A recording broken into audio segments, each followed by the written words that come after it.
Welcome to Heart-Powered Conversations. I have a very special guest today. It's my dear sister, Julia from Soul Wisdom. She is an incredible human, a powerful healer, the host of Sacred Travel podcast. She guides women on pilgrimages to sacred sites. She facilitates the most incredible circles, workshops, retreats, one-on-one experiences. She is my sister that I shared a room for 17 days during our Egypt pilgrimage. So we know each other really, really well. And today in our conversation, we want to bring in a very important topic, the topic of integration of powerful travel experiences, integration of the upgrades that we experience in different containers, whether it's maybe plant medicine or another spiritual experience. And we both feel that it doesn't get talked about enough.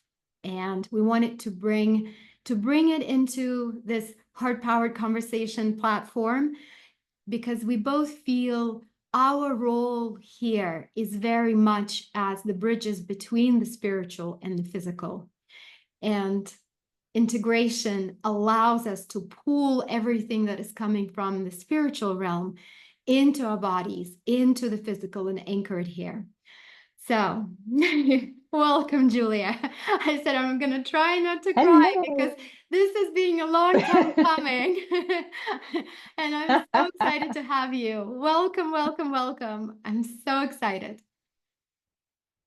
Thank you. Yeah, me too. Thank you for having me. Okay, so let's dive right in. What happens to us when we go to spiritual sites? I know this is the topic that's probably the closest, most dearest to your heart. As a steward of Gaia, as the Sophia consciousness holder, you're very familiar with all things stars, with all things earth, with all things spiritual structures and monuments and Stonehenge type circles. So what happens to us when we go to these places? What is the experience that most of us have? Mm, yeah, that's a great question. And I feel it's a big question as well. So let me just, yeah, tune in for a second and see what it is that wants to come through.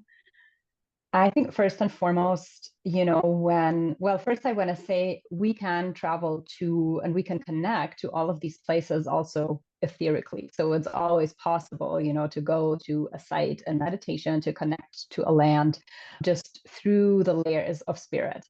But when we put our bodies, like our flesh and matter, onto a ground, into a sacred temple, into a stone structure.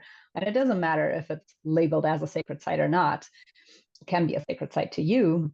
It can be a forest. It can be anything. There is, the way that I see it, it's almost like there is a frequency match and there is codes being activated and remembered from your body memory, like your cellular memory connects into the place and connects with the information, the energetic holographic information that is available at the site, and retrieves these codes into your etherical body, but because you're there in your physical body.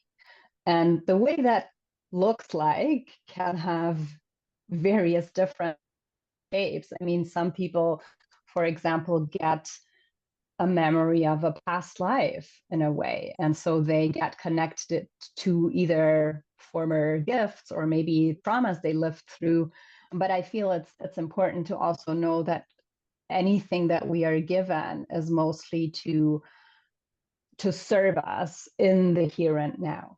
So it's nice to know all these things, but then again, it's like coming back into, okay, but what do we actually do with it in our bodies, and what do we do with it in our lives now? And there is also, like, when we come from a physical aspect, there can be purgings, there can be like all sorts of emotions in your body, the whole range, like, or that you start crying and you don't even know why, just simply because you feel home in a place. So this is, yeah, all examples. Of course, the range is wide, but I'm sure that, no matter what consciousness level we have, and when we go to places, even to our minds, it doesn't make any sense, we get a sensation, like, how do we feel when we are in this place? Like, even when we go on holiday somewhere, how does it make us feel? I love the wide range of emotions, the wide range of experience that you described here, because some places will have that purging or will have an effect on us that feels like maybe it's even too much energy, or maybe it's a Yes. negative experience that it brings up a memory of something.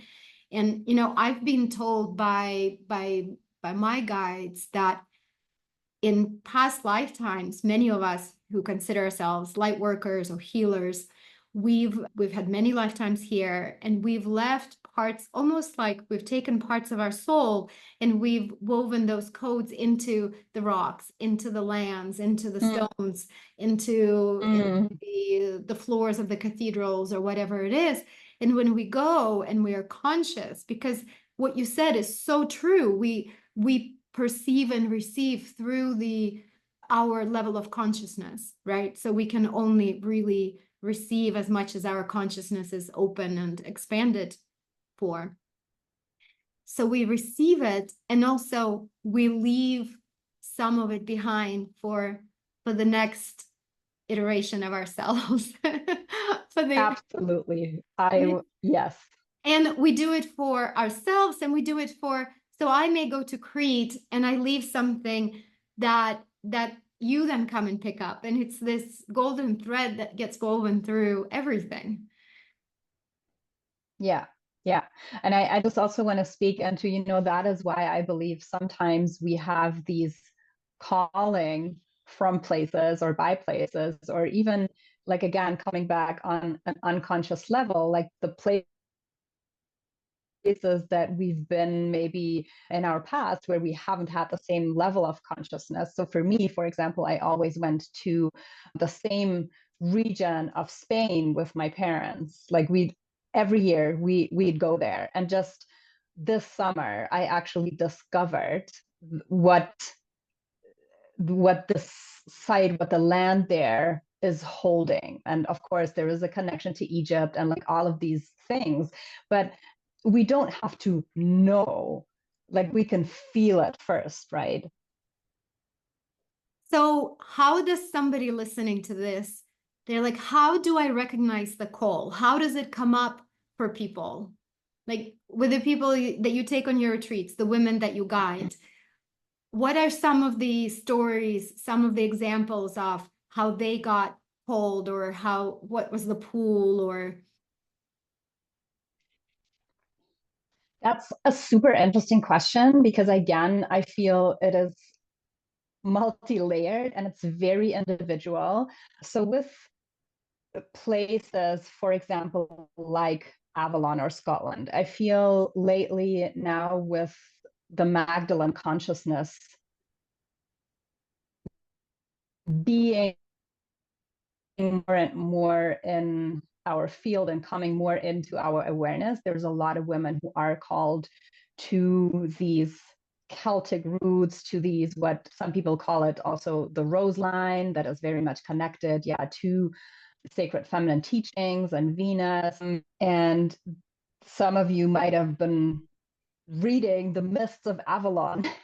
And there's just, like, again, like, this deep resonance, this deep remembrance within. And it's, but I just feel, when we step into this consciousness and we might read this book, or we might hear, we might read about a place, and then at first it's like, oh, okay, I don't even know what this is. It sounds interesting. And then maybe there is a second time, a third time, and then you pay attention, and then you're like, okay, what is this telling me?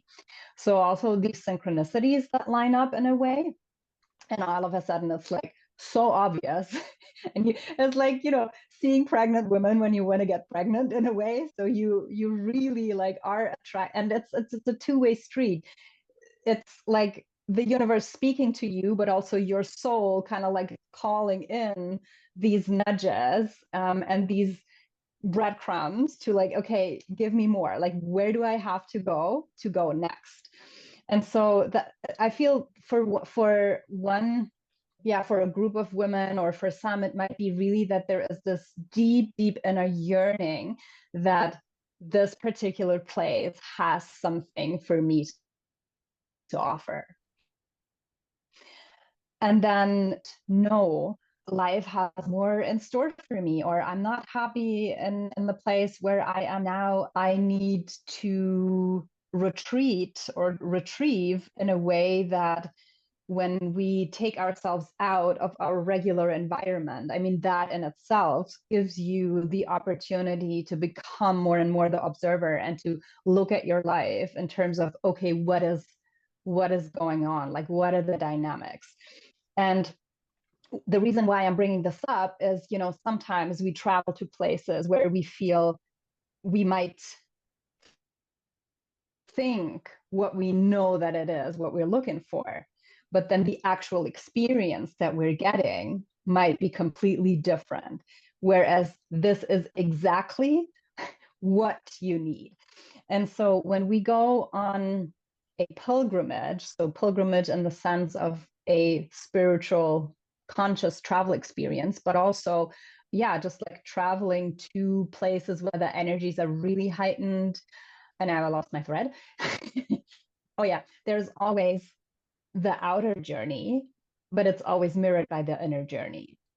And so this almost, like this iconic hero's heroine's journey with the different stages that we're going through. So this is what's happening. And then it took me actually a while to understand this from my own experience, because then I remember, and that was also my first time I was in Egypt, and there was a situation happening at home where I thought, well, why is this happening now? It's actually taking me out from fully enjoying my experience here, where actually this was able to show up because I had the distance from it, and I was able to see it with this observer's eye, and kind of like, the spotlight comes on it, and it's like, okay, this is not what I want to support. Like, this doesn't feel in alignment anymore.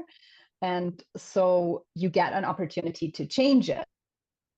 But in order for that to happen, you have to embrace it as part of the experience. Does that make sense? So it makes perfect sense. So I love that you brought that up, that it illuminates things for us. Because if you can remember back to, we were on the Dahabia, we were in Egypt with Sarah Naya Soleil on our beautiful pilgrimage, and the loops became illuminated.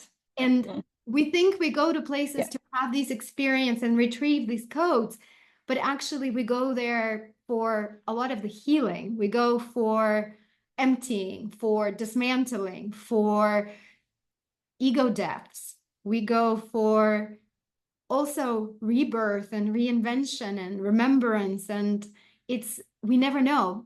I love what you said.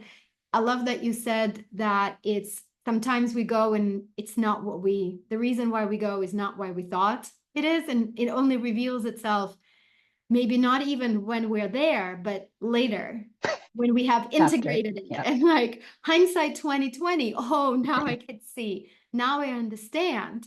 So this brings us to integration. When we talk about sacred travel and all of these experience, pilgrimage, integration, I think what tends to happen with a lot of women, busy professional women, mothers, couples who come back to women who come back to their partners who are like, okay, she's back. She can jump right into the back into regular rhythm of the life. And there's no pause. There's no, okay, all of this stuff just happened. And I am to pretend like nothing happened and just go back to my regular life. And then weird dreams start happening and all of this other stuff starts happening. Do you want to talk about that? Some of your experiences, maybe how we see it unfold and how the ideal situation, how it could unfold and how we can support women on this journey.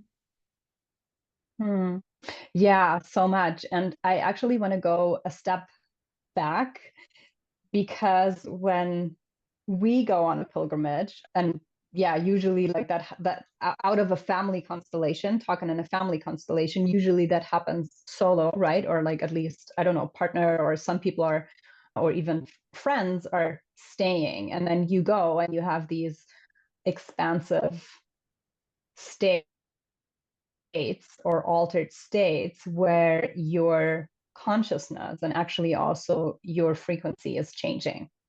And then you come back, and again, it's like that illumination spotlight that we said before. Like you come back and you almost see, like with clear eyes, what is no longer in alignment. So when you think you are going on that experience, it does not leave your family, your friends unaffected. So because it will also ultimately, like you are bringing these codes back home with you, although you might not be aware of everything right now, you might not understand everything right now, and you're left with this higher frequency upgrade. And sometimes, and I'm speaking, it doesn't have to be, like from my own experience, it can really, really be a challenge to bring this into your daily life and to bring this into an easeful, communication with your closest relationships. I'm not saying it has to be like that, but it just like be prepared. And I remember that when I went on my first pilgrimage as a participant, they actually told us that we should not, like 4 to 6 weeks after coming back home, because you're in such a different state and you've had this experience and others didn't, because they still stayed in the same routine. And so it takes a while to like gradually adjust again. And so it definitely can be a challenge, but there is also means to do it. And as you said, I feel the most important thing in our busy lives, because when we go, and some of the, like our trip to Egypt, for example, like it's long anyways, right? And then you should take a couple of days like rest. Most of the people don't really do it. And sometimes the schedule of our lives also don't really allow for it. But what is still important is that I recommend, like, you carve out time in the weeks after with yourself. And even if you haven't been on a travel experience, it's very helpful to do that from time to time, just to have time with and spend time with yourself for your spiritual practice, or connecting with yourself, connecting with nature, with the earth, like just like, do whatever lights you up in order to fill your cup. Because usually for us women, it's like we give, and ourselves we are last, right? And then we are like, we give to the point where we almost feel, oh well, I should have like taken care of myself a lot earlier. And so something for me is really that I have a fixed appointment in my calendar with myself that is non-negotiable for me, where there is, yeah, no kids, no partner, no other work, nothing in between, no meeting friends. It's just me, myself, and I, where when I went on a trip, either like sit down and journal, reflect, listen to some music or playlist, or connect in meditation to the place, look at the notes that I journaled while I was there. There's a lot of different practices, and I'm not saying that's all. I feel also it's important that you make time for yourself, and then you find either the one really work for you. And that might be just go outside and put your naked feet on the ground. It might be journaling, it might be meditating, it might be going into the spa, it might be, yeah, like connecting or eating the food from, like, going to a restaurant that serves the food to the place where you went, things like that. But the rest time and the contemplation of what happens is an essential part. And as you also mentioned, dreams. So I think it's important, and I love dreaming. So what I do before I go to bed, and that's regardless of the traveling, I set up a little, like energetic dream temple for me, where I just lay a foundation, an energetic grid that I put myself into to support the physical rest. But I know that, like, my soul wanders and, like, goes back to places, or even like meets with people that it needs to meet, or with beings that it needs to meet, where there is, yeah, where this integration can happen. I love that you mentioned the food and the music because that has definitely been for me a big one. For me, the music piece has been, and I see it come up every big experience I have, where there on the last pilgrimage I was called the cosmic DJ because I would hear songs in my head and I would find them and I would be like, that's the song of the day, or that's the song for this place, or whatever it is. And it would have some like crazy synchronicity to do with the place or the thing or whatever it would be.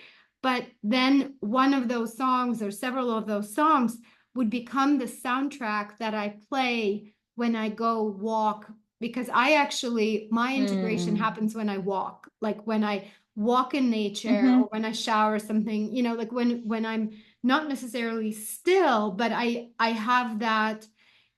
I do feel like it's not when I'm still. It's when, because it's in my body and it's moving and it's allowing to move into the physical and move into all the layers of my body, from the energetic, from the etheric, right? But there's always one or two songs, and I go for a 45-minute walk and I listen to the same two songs on repeat, and it's like as if Yeah. I'm there, and it's as if the codes are unlocking as I am listening to those same songs over and over. And when I sit down, and I like to I go for a walk and I find a bench and I sit down and I just like allow all the energy to settle. That's when the true revelations, the gifts of that trip, of that moment or whatever, reveal themselves. And it has been for me with music, and it's been that for plant medicine journeys, it's been that for big trips, it's been that for after some big circle activation, something. There's always for me a song or something that's, yeah.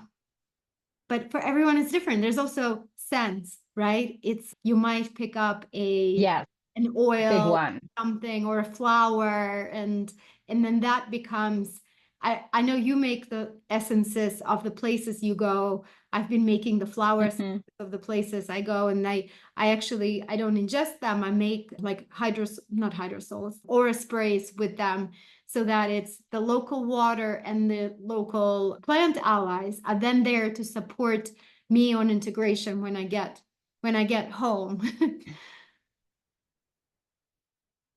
Yeah. Yeah, I love that. So that's also some of the things that I actually, or that we do, as an experience. Also, when I go and I take people, I love creating playlists. I don't channel them. That's next level. Got to take a course in cosmic DJ.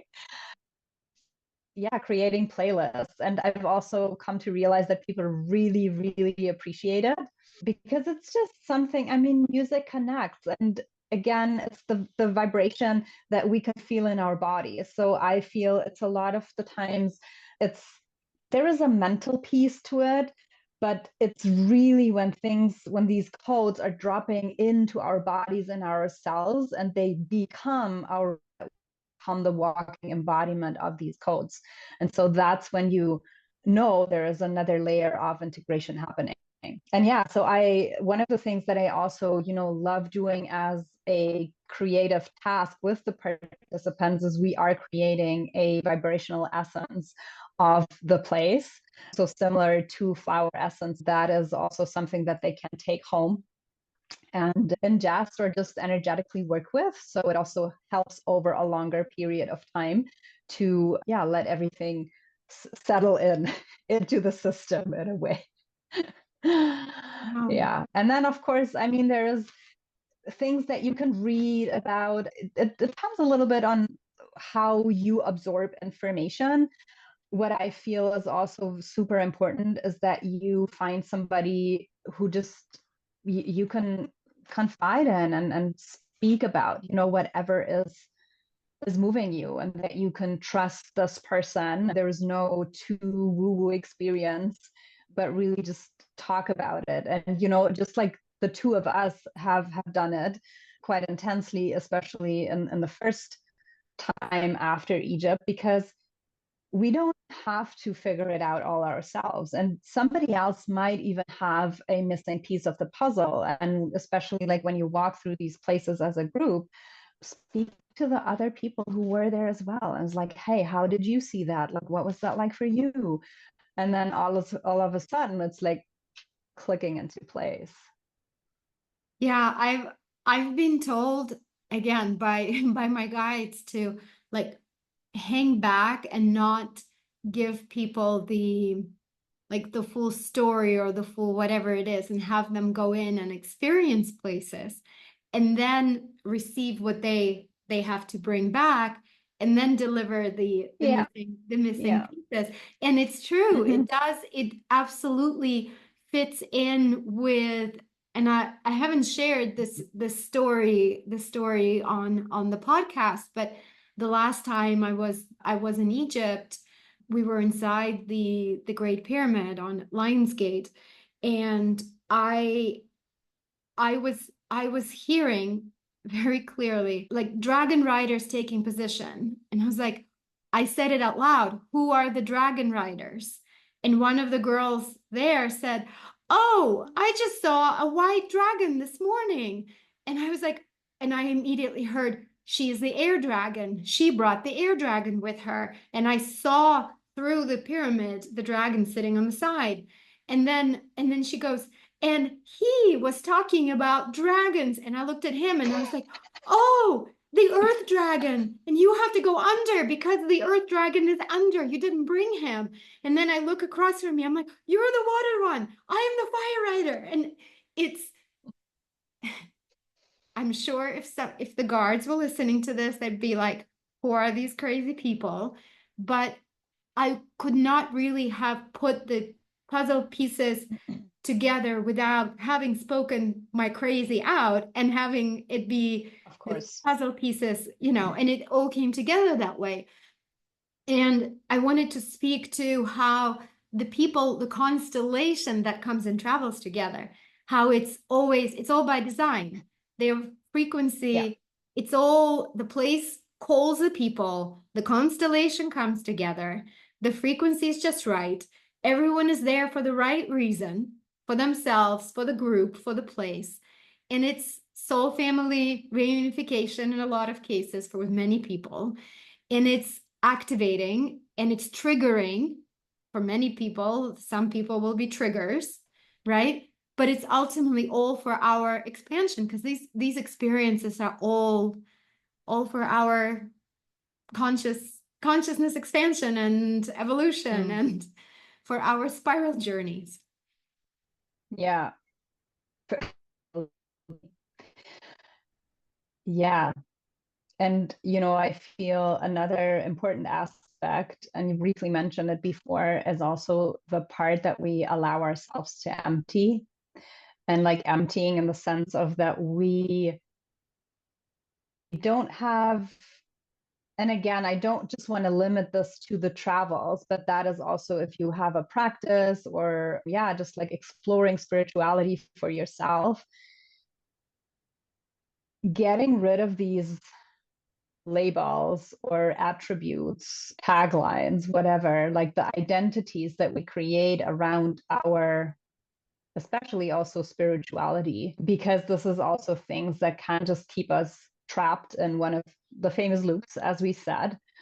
And so really allowing ourselves to whatever was yesterday, whatever is to come tomorrow, like today is today. And again, like this connection to your body and coming from that dropped in heart space rather than from the mind perspective. What do I think is happening today? How do I feel? And it's a quality that we haven't really learned, because it also requires these ego deaths, as you said, and requires an art of letting go in a way.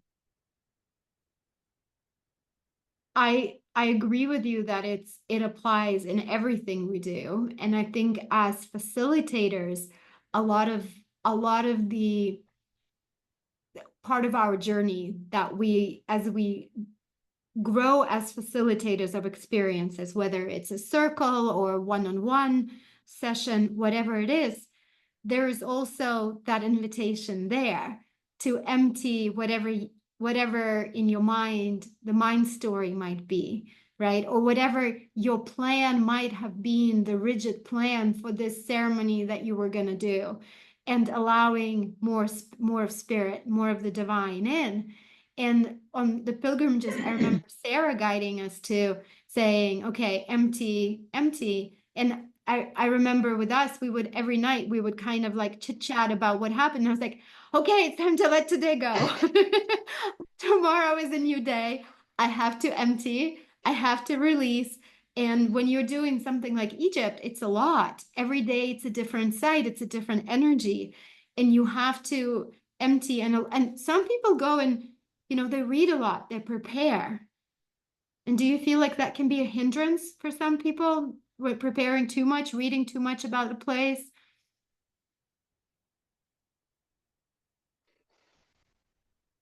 Being a person myself, that like I love absorbing stories and I love absorbing wisdom. So I might not be the right person to ask this, because personally I'm like, of course not. Well, maybe it is. Maybe it is. But I think, again, like it's coming back to the level of awareness, and that, yes, you might be able to read about a place, but then allow yourself to go to the place and just feel it. And then you can combine the two. I think the same applies to plant medicine journeys or anything like that too, because can you know what to expect in a way, but not allow it to fully inform your experience and allow the experience to unfold for you as it Unfold. Yeah. yeah.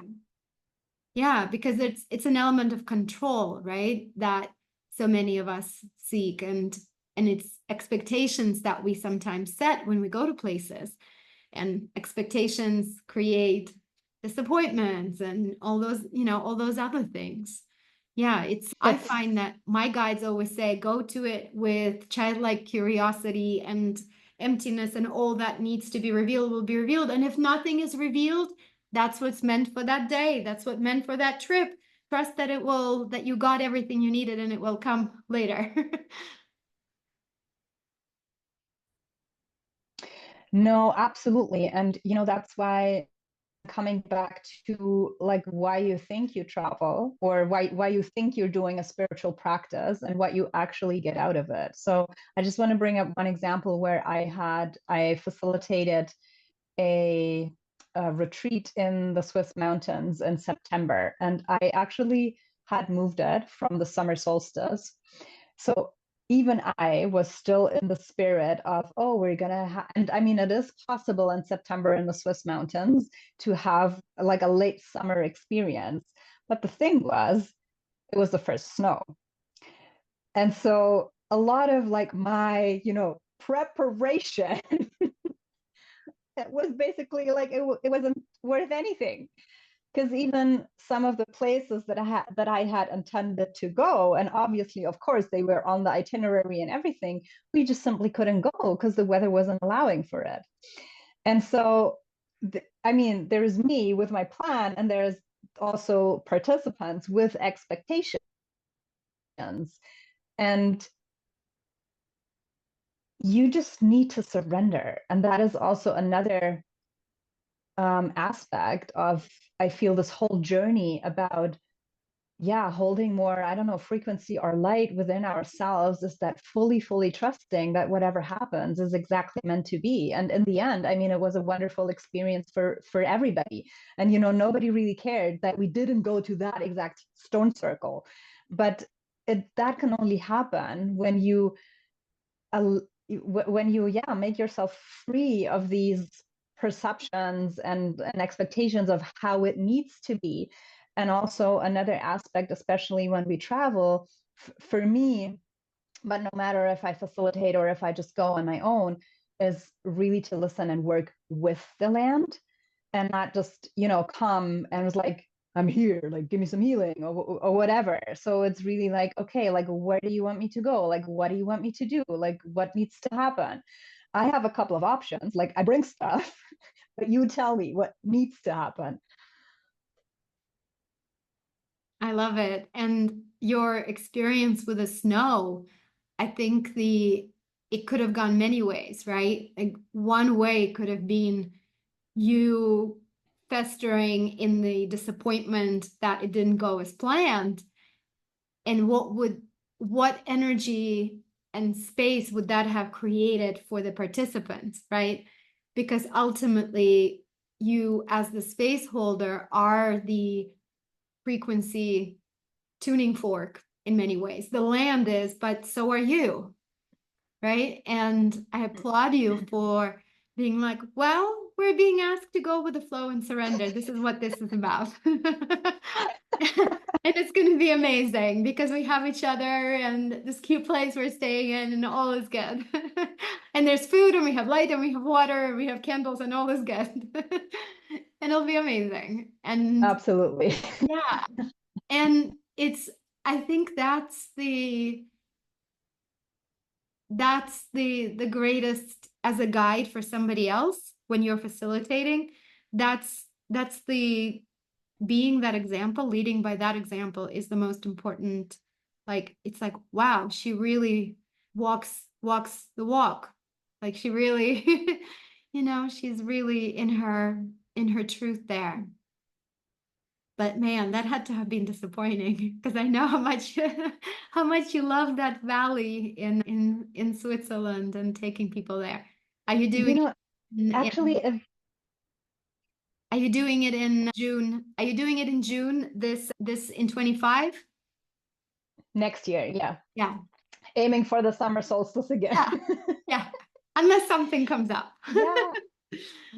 Yeah, but it wasn't disappointing at all. And every season, every weather has its very own. It was almost like mystical, the fogs, and then see like the snow come down. And it was actually quite beautiful because that weekend what happened also because of the snow, like they brought all the cows down, and so we had this beautiful procession with like the cows decorated with the flowers and everything. And so there's always a beauty and like a gift that you get, yeah, when things are being rearranged. Tough. Yeah. Yeah. Yeah, spirit saying, I'm going to take this away. I'm going to pull this rug under you, but I'll give you a gift here. Enjoy the cows. Here. Here's Hathor. Here's Hathor. Oh, oh man. I'd love to travel with you again. What do you have coming up in 25? So yes, 25. Yeah, I have the experience, and it's called the Valley of the Light in Switzerland. And when it's not snowing, the light is coming in quite beautifully.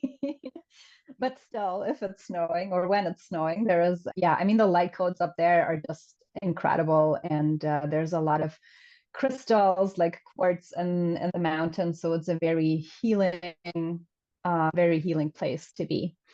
And then I have Scotland, Isle of Iona, and Avalon as well, and Egypt.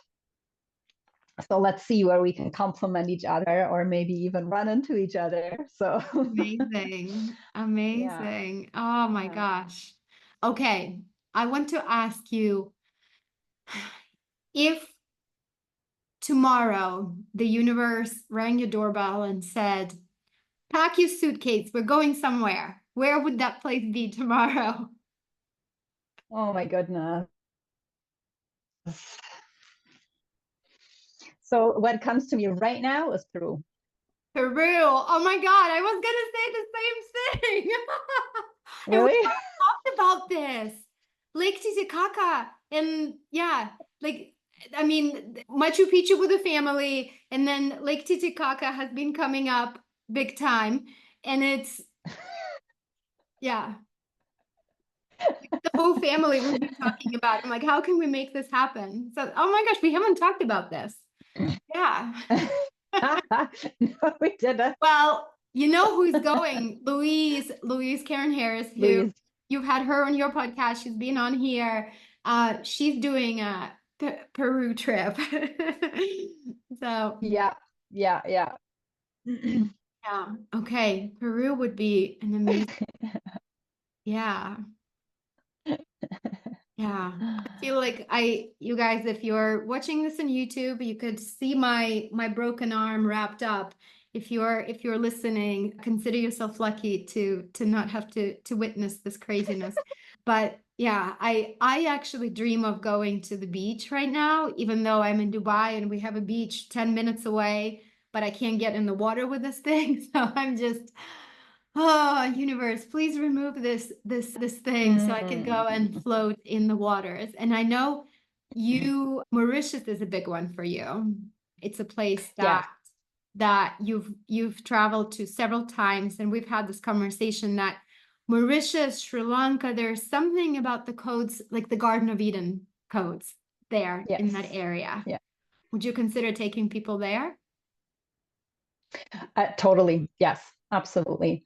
I am. So, I put some trips out there for next year, but in the background, there's like more things happening. I just feel more and more, and similar to also what you do, it's not about going to a place and, like bringing people and then going back, but it's really to establish like local collaborations or like bring in local, yeah, experiences, expertise in a way. And through my personal travels, I've made some connections already in Mauritius, but it's not at a stage yet where I would say, okay, you people, let's go. But it's definitely on my list. And as like we are speaking about integration and like weaving the threads together, it was also an interesting thing that I realized this year when I recently with my husband from the Cook Islands, which from where we live is literally like on the other side of the globe. But what I realized is that a lot of the places that I traveled are all in the same, like on the same meridian. So Mauritius, like Seychelles, even okay, Sri Lanka is a little bit further up, but still. And I've did a few other, especially places around the African coast. They are all on that same if you go into the earth, it's also about some sort of, it's like this pulse, or like a special frequency that runs and connects these places throughout the whole earth. And then even if you go up, the place where we went is connected through these lines with roads where I just went before in the summer, and also of course with Egypt. And I Not didn't actually ley realize lines that you're until I talking was looking about. at the map. So it's not No, it's like the longitude and longitude and latitude. latitude. Yeah. I've always been Yes. fascinated about that because for me, so I was born on the same, is latitude the one that goes sideways and longitude, or is it the other way? I used to know this. I used to be really good at geography. Latitude, longitude. Latitude is sideways. Okay. So Austin and Cairo are on the same latitude. And St. Petersburg, where I was born, and Cairo are on the same longitude. So I've always found it interesting because I've spent the first 12 years of my life in St. Petersburg, the last 10 years of my life in Austin. And it's like Cairo is the place, I found that really funny. And when you're talking about, like, is it called antipodes or something? It's like what's on the other side. Like if you drill through this location, where will I come up on the other side? Yes. I found that Yes. the piece funny that we were supposed to move to Hawaii, but we ended up in Dubai, which is like almost exactly. So it's It is. yeah, Yeah. yeah. So it's, I think that because people talk about ley lines and dragon song lines and all of these, all Michael and Mary lines and all of the things. But I'm with you. I think there is something very special about longitudes and latitudes and noticing how we are drawn to those places. And also astrocartography is becoming really, really popular with both relocation and for travel to your Jupiter ascendant and Venus line and all the things because we get activated in all of these places. So, and for anyone who has no idea what astrocartography is, I'm going to put in the show notes the one person who I consider to be an authority right now and who has the most incredible information.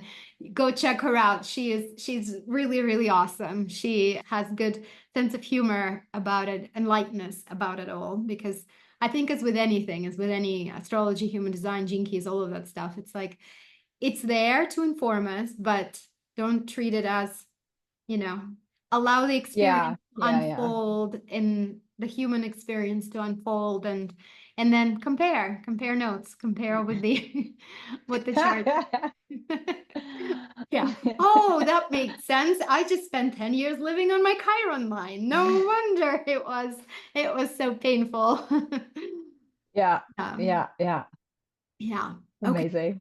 So we talked about that. I wanted to touch about the family constellations travel, how you see the future of conscious travel evolving for families and family units becoming more conscious, selective, maybe, of the places that we go to and how we can involve our partners, parents, brothers, sisters, children in the pilgrimages, in these spiritual experiences without forcing it on them, but but weaving a little bit of magic, infusing a little bit of magic into their experience of it, like being that bridge that we talk about, right? Any ideas, any recommendations? Because someone might say, It's I can't go to Egypt with you, but I'm going with my family. So how can I infuse some of that magic into my family trip?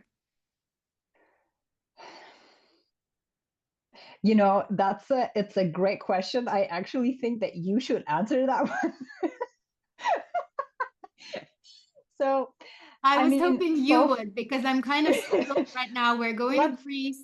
We're going to Greece for New Year's, and I was just literally having a vision of like all of us in Delphi and everyone going, "Okay, time. Can we go now? We're done here." Maybe me having a meltdown. Nobody wants to sit and lay on the rocks. Okay, so I guess So first of all, it comes back to what we already said about the dropping expectations, and just allowing that everybody does have different desires, different needs, also how they want to spend the holiday. Then it's also about like conscious choices in a way of where do you want to stay? What type of activities do you want to do? And are they, I'm going to say it as if it's a bad thing or a bad word. I don't mean it like that. But if it's like more touristic or touristy, which can also, of course, like be totally fine, because this is also what happens or just simply is available at some of the places. Or if there are, let's say, different experiences available. But then I feel it's very much about not, as you said, like not forcing something on your partner or your children, but like how can you engage in some sort of fun activity where they might also get some codes. I don't know if this is, you just take a beach walk together and you gather shells and you make some, I don't know, bracelet or necklace out of it. Just something where also they get more into the feeling of how this place is. And what is very important for me every time I go somewhere is really to seek out a connection to the people with the land. And so, like I said, I try to engage as less as possible with the touristic spot where it's more about like entertainment and like it's loud and you get to party and like all inclusive drinks and stuff. So for me, it's more like, okay, is there some activity that you can do or where you can really connect to the locals? So bringing in Mauritius again, for example, Sunday is like their family day, is like their beach day. Or where we went to the Cook Islands, Sunday is like the entire island is closed. You go to the church. And then, yeah, people go to the beach or just like have barbecue together. And if you find some activity and it doesn't have to be that you're like in the midst of it, but, just like allow yourself to get out of an all-inclusive hotel and immerse yourself in that true spirit of how do people live there. I think that in itself can, especially for children, can help a lot to open the eyes of, yeah, how do people live in different corners of the world? Like, what do they have available? What do they not have available that we might have? You are touching on a very, very important point here. When we go to Sri Lanka, we try to split it between resorts that are very eco-friendly and rustic, and then some that are a little more, have some things for the kids where, the facilities and the pool and all of it is really, really beautiful, right? Like very, very not luxury necessarily, but very nicely finished out, right?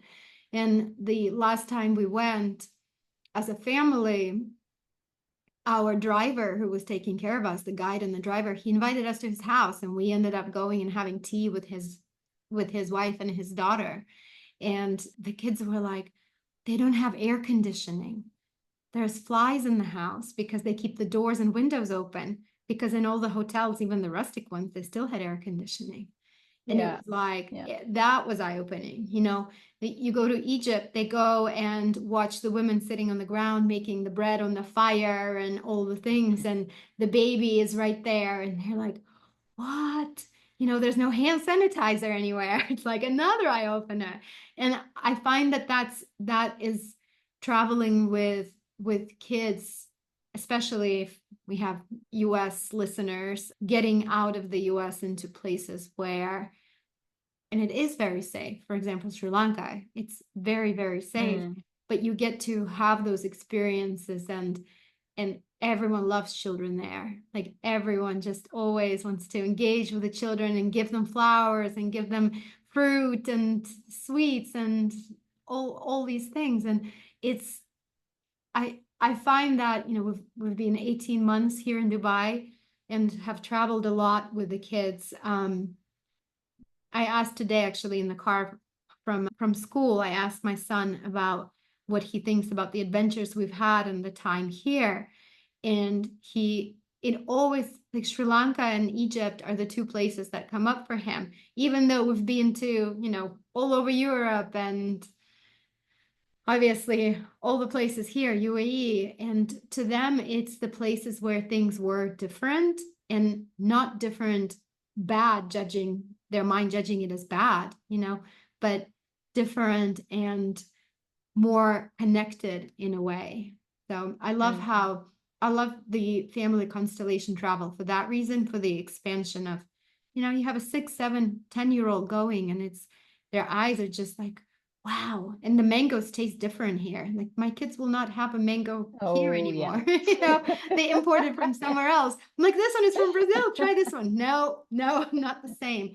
And another piece, when you were talking about taking kids to the beach and all of those experiences, what I kept hearing was, can you trust that even though you might consider them or your partner to be not necessarily conscious, that they are also receiving and they're being guided. They are being guided. So when you ask them, where do you want to go today? What do you want to do today? As long as it's not stay home on the iPad, that's not a good answer. Trust that is exactly, well, I actually want to go find a playground. Okay, let's go find a playground. And then it leads you to a stream, and you see like the craziest thing, and you end up seeing the flowers and the trees that you collect the flowers, and you put them to dry in the book that you're reading, and then a year later you find those flowers. It's allow the magic to unfold through them, like allow them to weave themselves into it, and that allow and trust that it will come from them, from all of them. Because for me, it's definitely, when we were in Austria, my husband was the one that was adamant about going hiking, or Slovenia, like, let's go and do this one. And I would be the one, oh, my calves are hurting from yesterday. And we would go, and I'd be like, oh my gosh, I was meant to be here because I was meant to see this. And I received this gift from the land. And I'm going with my camera, taking pictures of all the mushrooms and collecting all the rocks. And we didn't talk about this, but this is another important piece. It's my kids everywhere we go. Mom, did you collect a rock from this place? Mom, did you leave a rock that you brought with you? My husband just went to Kilimanjaro. He just climbed to the top, and I said to him, I have one request. Will you leave this piece, this rock here at the top, and bring me a piece back? And not only did he bring me a piece back, which here's a, if you're watching on YouTube, here's the piece from top of Kilimanjaro. He brought the kids a little rock Oh, for each I from love it. the top. And it's kind of become who we are. And I think I've told you, I don't think I've shared it on the podcast. My dream is to have basically this giant bowl with stones. For example, this one is from Egypt, from Aswan. This one is from Jordan, and they're all marked. It says on the back where they're from. And people who come visit, they can pick up a rock and take it back take it home with them. And when they go and travel somewhere, they come to my house and they'll leave a rock. And it's this beautiful, yeah, it's this beautiful weaving again, coming back to the golden Yeah. thread being woven everywhere. Yes. Yes. I love it. Yeah, we have that water, taking the water and taking from place to place, and dumping water in all the right places, and the rocks, The and water and the rocks. Yeah. and the Yeah. flower. I take the flowers too, where I'm allowed. Yeah. I have my desk is basically like an altar. I have a perfume, an oil from Egypt with a flower that I picked on Lionsgate and at Karnak. So it's an obsession. And at first, when you do it, if you're feeling self-conscious, that your family or somebody might judge you, they might, but it's okay. Soon enough, they'll see it as an adorable, cute part of you, and it's just they write it off as another one of your eccentricities.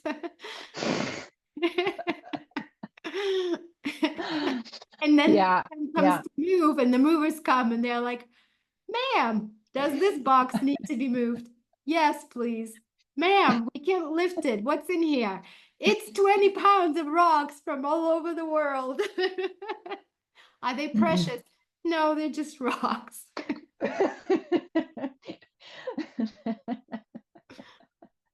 Yeah. I love it, but it's exactly, what you said about, yeah, the trusting that like everybody gets their fair share. And I feel this is not only when we travel, but also in our daily lives, because what often happens, or what I see often also with like women that I work with, is that they not necessarily see themselves as separate from spirit, but they see all of their family members, especially with the partner. I see that often as separate from spirit, or parents.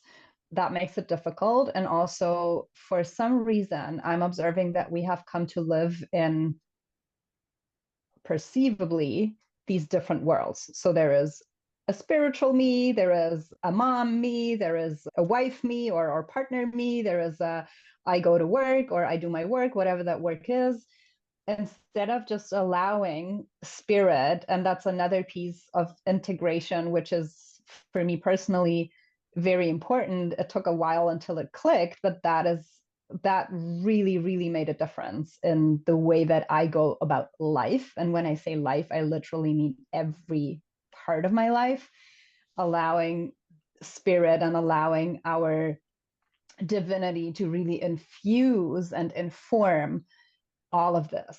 And so it's yeah, it's like a blend, and we don't have these separate buckets anymore, which brings so much ease and brings so much more the feeling of truly, truly being connected to your own purpose, to yourself. And from that place, it's also a lot easier to sometimes cope with these different levels of consciousness that we might experience in our family constellation. Well, it's in a way making integration easier for yourself because you're removing the stories when we talk about travel or going and having an experience and coming back into your family constellation. We come with a story that we may not be received. I had this, they won't understand. Whatever it is, right? And we always have to bring it down to the simplest level. Well, how did this affect me? It expanded me into seeing how everything is connected. And there is an invitation to not see the partner as separate, or the parent who might be so excited to hear about your trip and you're suddenly having to edit, you know, to edit that experience. And I love what you said about it's it's no longer seeing the different buckets, but it's making it all natural, the new normal. It's just that's just how it is. And do you have any resource that might be helpful for somebody to begin integrating more of their spirituality into their daily life? How do you recommend doing that? Yeah, thank you for asking. So, well, first of all, I want to say that because you said again, it's about dropping the stories. And personally, honestly, it took me quite a while to realize that I had these stories. I didn't even realize that they were there. For me, that was just like given life. There was a spiritual me that came out, or that I allowed meditating, or I don't know, when I was, listening maybe to a spiritual podcast, or in these very, very distinct sequential moments. But I would certainly never allow that to occupy such a big space in my life. Also, because sometimes, well, I speaking about me, I haven't always experienced open arms about expressing that. And I'm sure that people who are listening might relate to that as well. So you're dimming yourself. And that, in my case, it just caused more separation. And whenever, especially, I try to look up that divine source, like, you basically cut off your life force energy, right? Which is not helpful and not healthy. Don't recommend it. so so the first layer for me was definitely that realization of, it's not like, oh, I see that everything is connected, but like seeing me as this interconnectedness, this interconnected web of like, hey, why don't you just, yeah, like allow these practices that you go about to really inform um, every mundane little routine in your life. And really, I'm talking about like doing laundry, cooking, like everything, driving to work. And when I started to use tech tools and techniques, and some of them have to do with sacred geometry, others are a little bit more about visualization, but it's like these little helpers where you attune yourself into this energetic grid, into this all that is, life flows. And like the amount of like truly magic that unfolds. And it's not that, I didn't know it before. Of course, like I'm a spiritual person, like I know that magic is possible, right?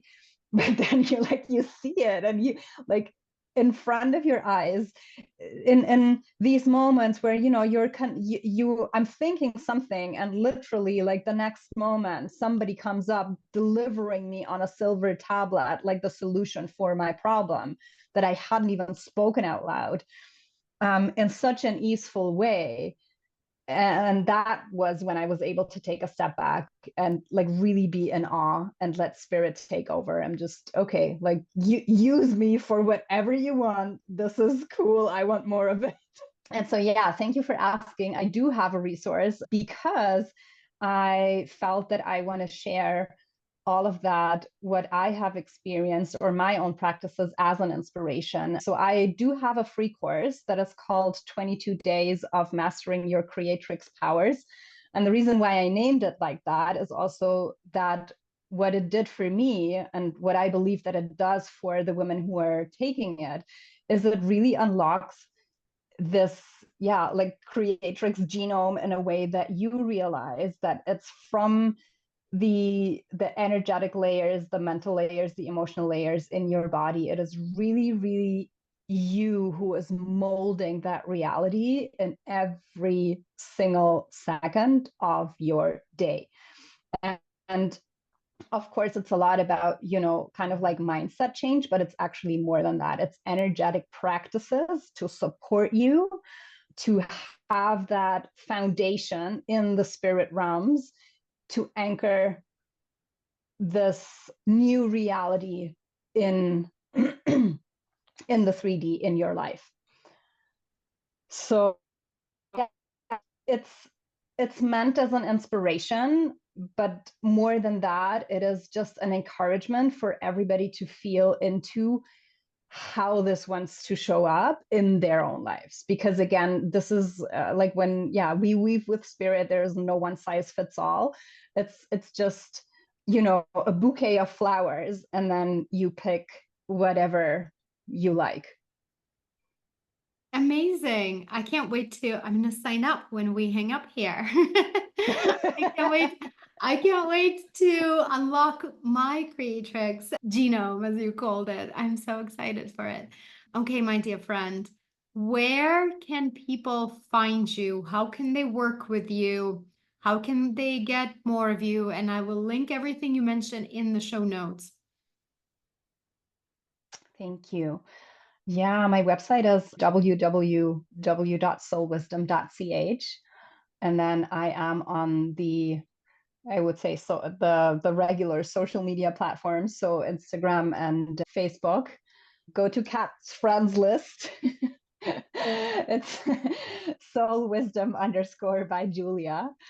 And I have a couple of options. I would say if you feel that this free program is the right one for you to start, then definitely go with it. There's always the option to book a free discovery call, and then we can go from energy training modalities. I'm working on one that is going to be launched soon, into group programs. I do have a monthly circle gathering that is called the Magdalene Dragon Mandala, and it's where we link what I call Magdalene notes to dragon notes. So it's a lot of like the grid work of connecting places in a way. Then there's my travels for next year, and I also do one-on-one soul mentoring. So if any of this calls you, I am super excited to get to know you.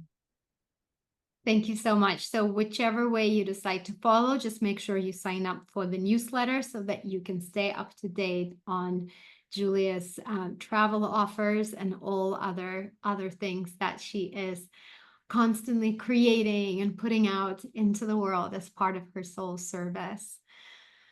Oh, this was such a joy. Such a joy. And I feel like it'll be one of many conversations that we have. This was a very specific topic that we discussed. We didn't even get to go into your journey and your story and all the other things. People love to hear about that. So you will have to come back for that conversation. And I didn't ask you the question I like to ask people.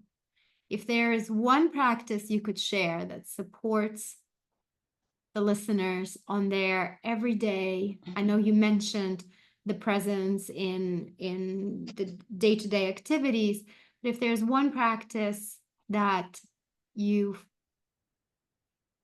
have found to really support you, that you share with your clients, in closing, if there's something you'd like to share. Yes. So what is currently very much alive for me that I am incorporating into my day daily is tapping. Tapping different parts of the bodies. I especially like doing it with the different chakra points. And so for me, there's been a lot of anger coming up this season that we are recording this. So I would tap my solar plexus, if not to say hit it, but I don't recommend it if you're not familiar with the practice. Okay. But it's a very good, for me, it's been a very good way of moving energy in my body and releasing any sort of stuckness or density from there. Wonderful. Thank you. And You're welcome. I'm gonna go, and I don't have anger for the world. I have anger for this arm. For this Don't have bandage. compassion for And it. again, if you're not watching on YouTube, if you're listening, I have like a cast that goes from my armpit to my fingers, and it's been a you can go listen to the episode that talks about how I broke it in Egypt. The story continues 4 months later. The never-ending broken arm story. No, I'm kidding.